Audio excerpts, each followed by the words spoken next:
എല്ലാവർക്കും നമസ്കാരം. ഇന്ന് നമ്മൾ സംസാരിക്കാൻ പോകുന്നത് ബുദ്ധമതത്തിലെ തന്നെ ഏറ്റവും ഗഹനവും അതേസമയം വിപ്ലവകരവുമായ ഒരു ഗ്രന്ഥത്തെക്കുറിച്ചാണ്, വജ്രസൂത്രം. യാഥാർത്ഥ്യം എന്ന് നമ്മൾ കരുതുന്നതിനെയൊക്കെ പൊളിച്ചെഴുതുന്ന ചില ആശയങ്ങളാണ് ഇതിലുള്ളത്. അപ്പോ നമുക്ക് നേരെ അതിലേക്ക് കടന്നാലോ? എപ്പോഴെങ്കിലും ചിന്തിച്ചിട്ടുണ്ടോ നമ്മുടെ ഈ ചിന്തകളെ എങ്ങനെയൊന്ന് വരുതിയിലാക്കാമെന്ന്? ഒരു നിയന്ത്രണവുമില്ലാതെ ഓടുന്ന മനസ്സിനെ എങ്ങനെ ശാന്തമാക്കാം? ഇത് നമ്മളോട് തന്നെ ചോദിക്കുന്നൊരു ചോദ്യം മാത്രമല്ല കേട്ടോ. ബുദ്ധന്റെ പ്രിയ ശിഷ്യനായ സുഭൂതി അദ്ദേഹത്തോട് ചോദിച്ചതും ഇതേ ചോദ്യമാണ്. ആ ഒരൊറ്റ ചോദ്യത്തിൽ നിന്നാണ് സത്യത്തിൽ വജ്രസൂത്രത്തിലെ ഗംഭീരമായ ആശയങ്ങളെല്ലാം തുടങ്ങുന്നത്. അപ്പോ നമുക്ക് ആ രംഗമൊന്ന് മനസ്സിൽ കാണാം. ബുദ്ധൻ തന്റെ പതിവ് കാര്യങ്ങളെല്ലാം കഴിഞ്ഞ് വിശ്രമിക്കുകയാണ്. ആ സമയത്താണ് ശിഷ്യനായ സുബൂധി അദ്ദേഹത്തിന്റെ അടുത്തേക്ക് വരുന്നത്.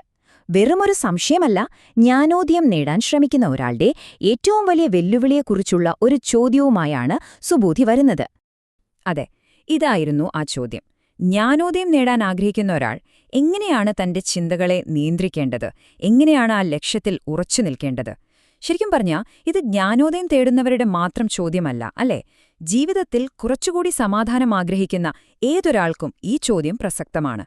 ഈയൊരു ചോദ്യത്തിന് ബുദ്ധൻ നൽകുന്ന മറുപടിയാണ് വജ്രസൂത്രത്തെ ഇത്രയും ആഴമുള്ളതാക്കുന്നത്. അപ്പോ ബുദ്ധന്റെ മറുപടി എന്തായിരുന്നു എന്നല്ലേ? അദ്ദേഹം തുടങ്ങുന്നത് തന്നെ നമ്മുടെയെല്ലാം ചിന്തയുടെ അടിത്തറയെ പിടിച്ചുകുലുക്കിക്കൊണ്ടാണ്. അതായത് ഞാൻ എന്ന ആശയത്തെ തന്നെ ചോദ്യം ചെയ്തുകൊണ്ട്. നമ്മൾ ചെയ്യുന്നതും ചിന്തിക്കുന്നതുമെല്ലാം ഈ ഞാൻ എന്ന ബോധത്തിൽ നിന്നല്ലേ തുടങ്ങുന്നത്? എന്നാൽ അതൊരു മിഥ്യാബോധമാണെങ്കിലോ? അതാണോ ഇവിടുത്തെ ആദ്യത്തെ പോയിന്റ്. വജ്രസൂത്രം പറയുന്നത് ഈ ഞാൻ എന്ന തോന്നലുണ്ടാവുന്നത് പ്രധാനമായും 4 തെറ്റിദ്ധാരണകൾ കൊണ്ടാണെന്നാണ്. 1, നമുക്കൊരു അഹം അല്ലെങ്കിൽ ഈഗോ ഉണ്ടെന്ന ചിന്ത.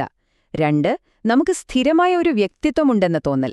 3, നമ്മളൊരു ജീവിയാണെന്ന ധാരണ. പിന്നെ 4-മതായി നമ്മൾ മറ്റുള്ളവരിൽ നിന്നും വേറിട്ട് നിൽക്കുന്ന ഒരു വ്യക്തിയാണെന്ന വിശ്വാസം. ശരിക്കും പറഞ്ഞാൽ ഈ 4 ആശയങ്ങളും വെറും തോന്നലുകൾ മാത്രമാണെന്നും അവയ്ക്ക് യഥാർത്ഥത്തിൽ നിലനിൽപ്പില്ലെന്നുമാണ് സൂത്രം വാദിക്കുന്നത്. അതുകൊണ്ട് തന്നെയാണ് സൂത്രത്തിലിങ്ങനെ പറയുന്നത്, യഥാർത്ഥ ജ്ഞാനം നേടാൻ ആഗ്രഹിക്കുന്ന ഒരാള്, അതായത് ഒരു ബോധിസത്വൻ, ഈ അഹം, വ്യക്തിത്വം തുടങ്ങിയ ആശയങ്ങളിലൊന്നും പറ്റിപ്പിടിച്ച് നിൽക്കില്ല. കാരണമെന്താ?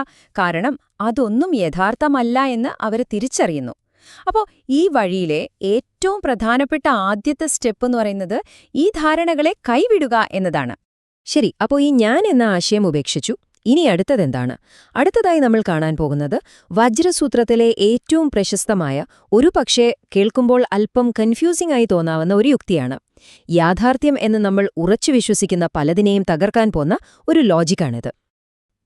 ഇതാണ് ആ ഫോർമുല. ഒരു ലോകമെന്നത് യഥാർത്ഥത്തിൽ ഒരു ലോകമല്ല.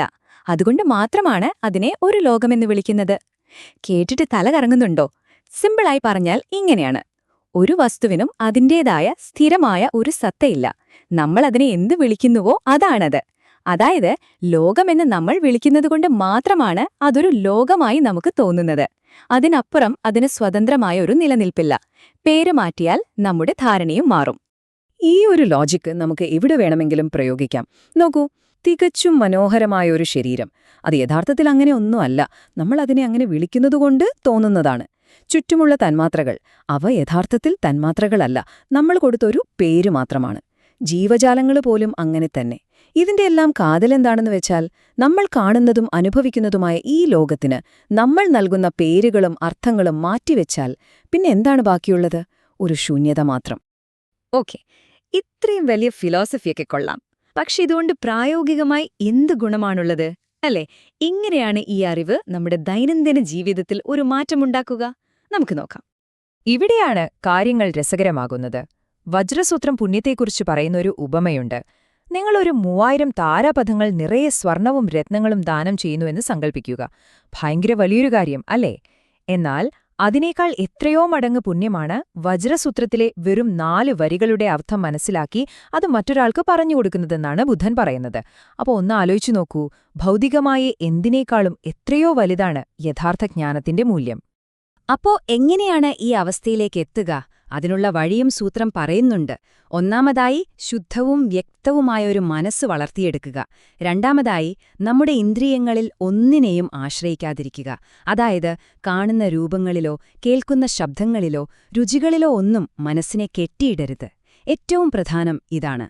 ഒരിടത്തും തങ്ങി നിൽക്കാതെ ഒന്നിനെയും പറ്റിപ്പിടിക്കാതെ മനസ്സിനെ സ്വതന്ത്രമായി ഒഴുകാൻ അനുവദിക്കുക, ഒരു പുഴ പോലെ. ഇവിടെയാണ് ഏറ്റവും മനോഹരമായൊരു ഉപമ വരുന്നത്. ഈ പഠിപ്പിക്കലുകളൊക്കെ ഒരു ചങ്ങാടം പോലെയാണെന്നാണ് ബുദ്ധൻ പറയുന്നത്. എന്തിനാണ് ചങ്ങാടം? നദി കടക്കാനല്ലേ? കരയെത്തിക്കഴിഞ്ഞാൽ പിന്നെ ആരെങ്കിലും ആ ചങ്ങാടവും തലയിലേറ്റി നടക്കുവോ? ഇല്ല, അതവിടെ ഉപേക്ഷിക്കും. അതുപോലെയാണ് ഈ അറിവും. ഇത് മറുകരയെ എത്താനുള്ളൊരു ഉപകരണം മാത്രമാണ്. ലക്ഷ്യത്തിലെത്തിയാൽ ഈ പഠിപ്പിക്കലുകൾ പോലും ഉപേക്ഷിക്കണം, അല്ലാതെ അതൊരു പുതിയ വിശ്വാസമായി ചുമന്ന് നടക്കരുത്.